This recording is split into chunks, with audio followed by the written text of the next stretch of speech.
ആത്മീയ പുതുക്കത്തിൻ്റെ ജീവിതശൈലി 10-ാം ഭാഗം. ആത്മീയ പുതുക്കത്തിൻ്റെ ജീവിതശൈലിയുടെ അവസാന ഭാഗം കൂടി പങ്കുവയ്ക്കട്ടെ.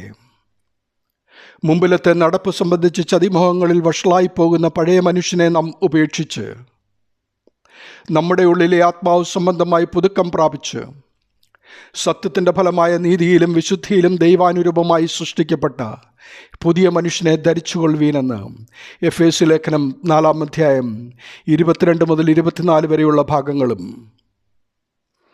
പഴയ മനുഷ്യന് പുതിയ മനുഷ്യനായി തീരുവാനുള്ള പ്രായോഗിക നിർദ്ദേശങ്ങൾ എഫേസ്യ ലേഖനം 4-ന്റെ 25 മുതൽ 32 വരെയുള്ള വചനങ്ങളിലും തന്നിരിക്കുന്നു.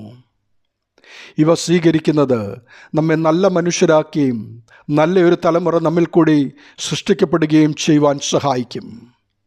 അതിനായി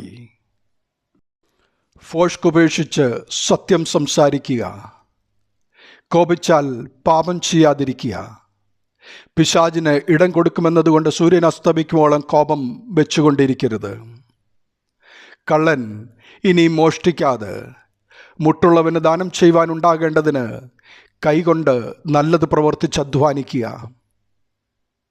കേൾക്കുന്നവർക്ക് കൃപ ലഭിക്കേണ്ടതിന് ആത്മീയവർദ്ധനയ്ക്കായി നല്ല വാക്കല്ലാതെ ആകാത്തതൊന്നും നിങ്ങളുടെ വായിൽ നിന്നും പുറപ്പെടരുത്, തെറ്റായ വാക്കുകളും സംസാരവും ഉപേക്ഷിക്കുക.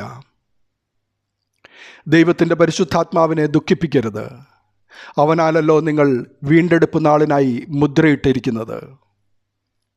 എല്ലാ കയ്പും കോപവും ക്രോധവും കുറ്റാരവും ദൂഷണവും സകല ദുർഗുണവുമായി നിങ്ങളെ വിട്ട് ഒഴിഞ്ഞു പോകട്ടെ. നിങ്ങൾ തമ്മിൽ ദയയും മനസ്സലിവുമുള്ളവരായി ദൈവം ക്രിസ്തുവിൽ നിങ്ങളോട് ക്ഷമിച്ചതുപോലെ അന്യോന്യം ക്ഷമിപ്പീൻ.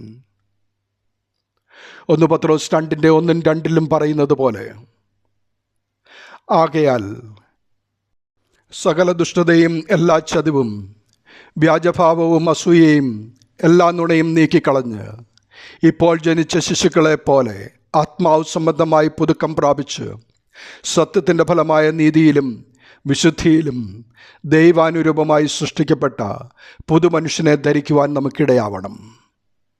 ദൈവനാമം മഹത്വപ്പെടട്ടെ. ആമീൻ.